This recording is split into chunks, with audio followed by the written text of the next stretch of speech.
집을 구매할 때 에이전트는 바이어에게 홈 인스펙션을 하라고 권유하게 됩니다. 새 집이든 기존 집이든 마찬가지입니다. 안녕하세요. 부동산 PD 남승현입니다. 오늘은 집을 구매할 때요, 꼭 해야 하는 홈 인스펙션을 해야 하는 이유에 대해서 말씀을 드리도록 하겠습니다. 홈 인스펙션이 필요한 이유는 혹시 있을지도 모르는 부동산의 결함을 알아내고자 합니다. 는 가장 큰 재정 투자이므로 이 과정이 매우 중요하다는 거죠. 그러면 홈 인스펙션이 무엇인지, 두 번째는 홈 인스펙션을 꼭 받아야만 하는지, 세 번째는 그 인스펙션 비용이 얼마나 들어가는지, 언제 홈 인스펙션을 해야 하는지, 다섯 번째 홈 인스펙션에서는 무엇을 확인을 하는지, 여섯 번째 홈 인스펙션 리포트에 포함되지 않는 것은 또 무엇이 있는지, 그 다음에 일곱 번째 홈 인스펙션에 대한 Q&A 순서로 말씀드리도록 하겠습니다. 첫 번째, 홈 인스펙션이 무엇일까요? 홈 인스펙션은 집의 상태에 대한 조사를 하고 리포트를 하게 됩니다. 홈 인스펙터가 주택의 눈에 보이는 결함을 모니터링하거나 수정하도록 권장합니다. 홈 인스펙터는요, 기초부터 쉽게 접근할 수 있는 집의 시스템과 부분만 포함이 되고요. 홈 인스펙션은 부동산 감정하고는 다릅니다. 네. 그리고 홈 인스펙션을 꼭 받아야 합니까? 네, 구매하는 집에 대해서 모르는 부분이 있기 때문에 나중에 수리 비용이 훨씬 배보다 배꼽이 커지는 그런 상황이 발생하지 않도록 하기 위해서 홈 인스펙션이 꼭 필요하고요. 계약이 체결된 상태라도 홈 인스펙션 보고서에서 주택의 주요 문제가 발견이 되고 셀러가 만약에 해결을 거부할 때는 계약을 중단할 수도 있습니다. 즉 취소할 수 있다는 거죠. 네, 또한 홈 인스펙션 리포트에 따라서 제2의 협상의 여지가 있을 수도 있습니다. 홈 인스펙션 후에요, 수리를 요청할 수 있는데 이런 문제를 해결하기 위해서는 첫 번째, 셀러와 구매 가격을 흥정을 다시 할 수도 있고요. 또는 크레딧을 받을 수도 있고요. 네. 그 다음에 세 번째는 전체 또는 부분적으로 이제 셀러가 수리를 해줄 수도 있습니다. 네. 그리고 비용은 얼마나 들어갔나요? 네, 미국 주택도시개발부 허드에 따르면요, 홈 인스펙션의 비용은 요즘 보면 350에서 750불 정도 되고요. 비용은 집의 위치와 크기에 따라서 달라집니다. 그리고 뭐 수영장이 있느냐 없느냐에 따라 달라지고요. 그 다음에 뭐 터마이시라든지 구조공학 같은 거는 홈 인스펙션에 따로 인클루드 되지 않는다라는 거고요. 네, 그러면 네 번째, 홈 인스펙션 언제 하면 될까요? 홈 인스펙션은 일반적으로 셀러와 구매 계약을 체결한 후에, 즉 에스크로를 오픈하고 난 후에 홈 인스펙션을 하게 되는데요. 홈 인스펙션 스케줄은 저는 빠르면 빠를수록 좋다고 말씀을 드립니다. 그래야지 컨텐지시 기간에 약간의 변동사항이 있어도 해결할 수 있으니까요.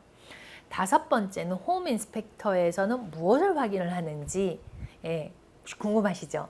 홈 인스펙트는 주택의 주요 기능에 대해서 자세히 알아봅니다. 체크리스트는 아래와 같들이 포함이 되는데요. 첫 번째, 구조적 스트럭처 컴포넌트인데요. 균열이 갔다든지 침강이 있다든지 모든 바닥재의 구조 상태를 보고요. 뭐 벽의 구조, 천장의 구조를 봅니다. 그 다음에 익스테리어, 외부도 보는데요. 뭐 집 바깥에 어떤 문제가 생겼을 때를 보는 거예요. 뭐 발코니도 볼 테고, 뭐 계단이나 베란다 같은 거 보겠죠. 그 다음에 차도도 보고, 페리오도 보게 됐고요. 그 다음에는 루핑이 있습니다. 루핑에 뭐 재료라든지 배수 시스템이라든지 뭐 스카이라이트 같은 걸 보게 되고, 침리, 굴뚝도 봅니다. 그 다음에 플러밍, 물의 그 상황을 보겠죠. 뭐 화장실에 물이 새는지 안 새는지 이런 플러밍 부분이 굉장히 중요하기도 해요. 그 다음에 이제 세 번째는, 세 번째가 아니구나. 전기에 대해서 말씀을 드리고요.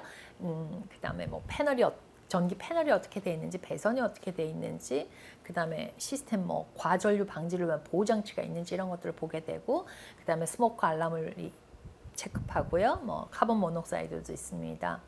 그 다음에 에어컨을 봅니다. 에어컨이 잘 되는지, 냉각 시스템이 바로바로 차가운 공기가 나오는지를 보거든요.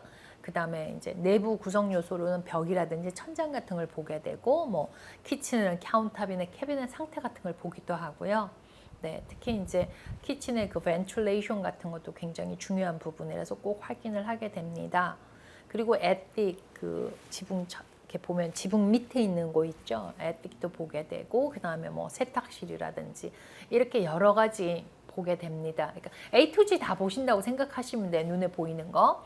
이렇게 홈 인스펙터는 제대로 작동을 하지 않거나 심각한 결함이 있을 때는 안전하지 않거나 뭐 수명이 거의 단 시스템 구성 요소들을 식별하도록 교육을 받아요. 그래서 일반적으로 발견된 문제에 대해서 서면 설명과 함께 주요 문제에 대해서 사진도 포함을 합니다. 여섯 번째, 인스펙션 리포트가 포함되지 않는 것은 무엇일까요?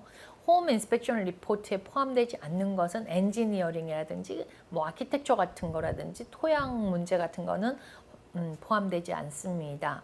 예.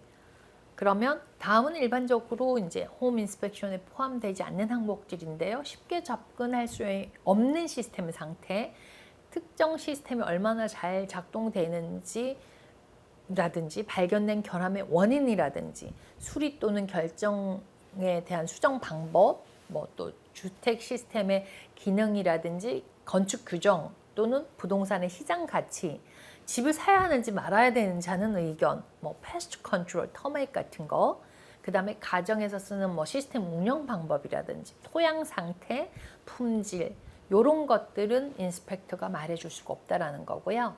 네, 일곱 번째 마지막으로 홈 인스펙션 Q&A입니다. 네, 질문, 홈 인스펙션은 보통 얼마나 걸립니까? 답, 집의 크기에 따라서 1시간 반에서 3시간 정도 걸립니다. 질문, 네, 새 집의 경우에도 인스펙션이 필요합니까? 네, 대답, 예스입니다. 뭐 새 집이든 기존 집이든 홈 인스펙션을 하는 게 좋다라고 권해드리고요.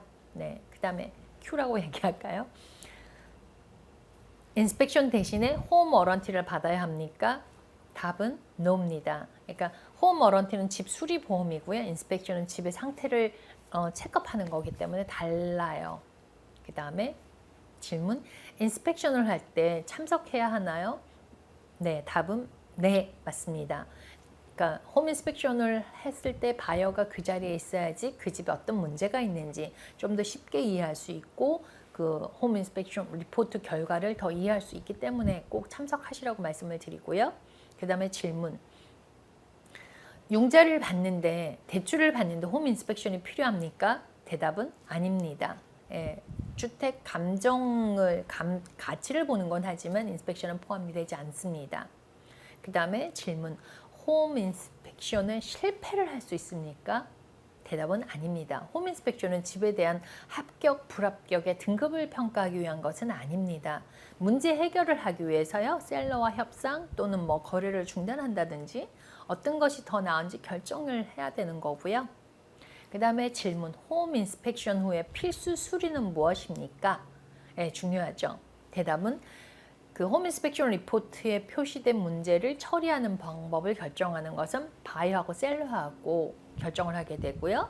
예, 이렇게 홈 인스펙트에 발견된 문제는 일부 또는 전체 수리를 또 셀러는 거부할 수도 있습니다. 그래서 컨티뉴어시가 매우 중요하다고 말씀을 드리는 거고요. 서로 협상을 하거나 수리가 되지 않을 경우에는 계약을 취소하고 계약금을 돌려받을 수 있거든요. 오늘은 이렇게 집을 구매할 때 홈 인스펙션, 사람으로 치면 신체 검사 같은 거예요. 어디가 뭐 좋은지 안 좋은지 이런 걸 하는 거잖아요. 그래서 홈 인스펙션에 대한 A to G를 알아봤습니다. 좀 더 궁금한 게 있으면 부동산 PD 남승현 있습니다. 예, 오늘은 여기까지입니다. 감사합니다.